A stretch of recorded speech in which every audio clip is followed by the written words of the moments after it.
So, Justin, my wife, Monica, texted me the other day and she has 64 five-star reviews on her podcast, which is super cool because I was like, wow, I never even hear you ask. And I don't even think she realized she had that many.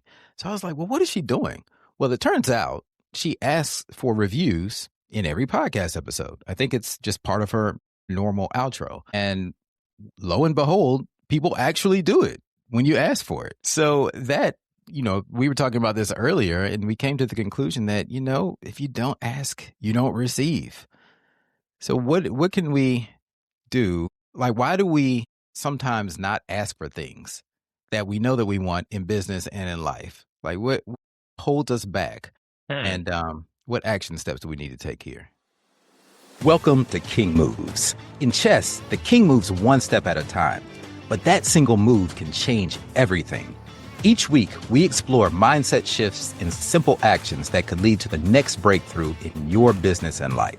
I'm your co-host, Ethan King, from Atlanta, Georgia, USA. Entrepreneur, TEDx speaker, and best-selling author of Wealth Beyond Money. And I'm your co-host, Justin King, no relation to Ethan, from Cape Town, South Africa. Entrepreneur, speaker, and business growth strategist. Our journey crosses continents and cultures as we think out loud, challenge assumptions, and uncover the small moves that create big momentum. Welcome to King Moves. Let's start the conversation. Firstly, Monica, well done. I'm very jealous. And if she's got 64 five-star reviews, and I'm sure that I'm going to say she's probably got no more than 64 in total, because I'm going to hazard a guess she only gets five-star reviews as well, right? Yeah. So that's an amazing accomplishment. Yeah, Ethan, you're so right. I mean, we were chatting about it now. It's this idea that I think we don't want to be a nuisance. And we fall into the trap of not wanting to bug somebody with a request, or we fall into the trap of thinking, man, if they thought it was good enough or they really liked it, they will find their way to leaving a review. But I don't always think, and I'm using the review as a real example, I don't always think that people understand the impact that leaving a review has on a podcast.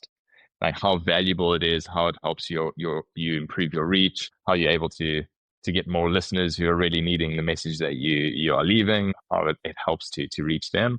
And in that same vein, I think in business, in life in general, unless we articulate the thing that we're wanting and the why behind it, I think it sometimes just doesn't cross people's minds. Because it's similar. Sorry, I'm jumping all over here, but it's similar to employees. Very often a business owner or a manager's thought process will be, if a team member is not raising their hand and saying, I am unhappy about something, or if a team member is not raising their hand and saying, I would like more money, the thought process is everything's okay. If you're not asking for anything, I'm guessing that the status quo as it is okay. So in this case, if we're not asking for reviews, everyone probably thinks, hey, they don't need reviews, or they don't want reviews. Yeah, that's a good point.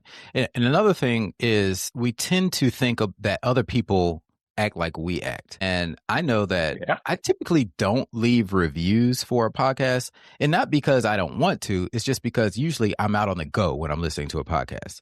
I'm either out for a run or I'm driving. So I don't have time to like stop and go to the platform and actually leave a review. I have done it a few times, but I have to be very, very intentional about it. And it has to catch me at just the right time. So that's why people need to hear a message over and over again and a request so that you do catch them at the right time, to where, somebody, maybe they heard Monica's podcast 20 episodes in a row, and at the end she's delivering value. By the way, if you aren't following her podcast, it's called Become Your Own Boss with Monica Allen. It is an amazing podcast, so giving her a free plug there. But maybe they heard it 20 times in a row, and at the end she's like, please leave a review, leave a review. And then at just the right time, maybe they happened to be at their computer and they thought about it and then they actually executed on it. So, but yeah, if she never asked, it doesn't even cross someone's mind. Exactly. I think one thing that's important though to touch on is that the request is also an exchange of value. Mm-hmm. So it would be, if you found this episode of value, or if you found a nugget that has really helped you more clearly articulate your next action or whatever it is, please leave a review. And I think that's important for us to always keep in mind. So whether it's in our business, in our personal lives as well, if we're making a request of somebody, look, sometimes it's purely just going to be, I need help with this thing, and that's maybe slightly different. But otherwise, we must always look at it as an exchange of value. Yeah. Please, will you do with this thing for me? And in exchange, I'm going to do this. So in the podcast sense, it's please leave a review if you found value in what you've just listened to. Because it's not just leave a review whether you thought this was rubbish or not. Very, very, very different thing. So I think it always comes back to this: give enough value. If you give enough value and you're making that request, at some stage, to marry it to the point you've just made, when the person hears it for the 20th time, they'll be like, I've got way more value from this than I've given to it. So I'm going to play my small part, and I'm going to leave a review. So just keep giving value. That's the best way. And then make the request. It's that jab, jab, jab, right hook that Gary Vee talks about, right? I had that exact same thought in my head right now. Yeah. So I get, definitely deliver value first. In fact, deliver value with no expectation of anything in return. But when you do want to cash that check and ask for something in return, don't be scared to ask for it also. So hopefully you all have found value because at this point we've had over 100 episodes of King Moves, and I don't think we've ever asked for a review. If we have, maybe once or twice. Yeah.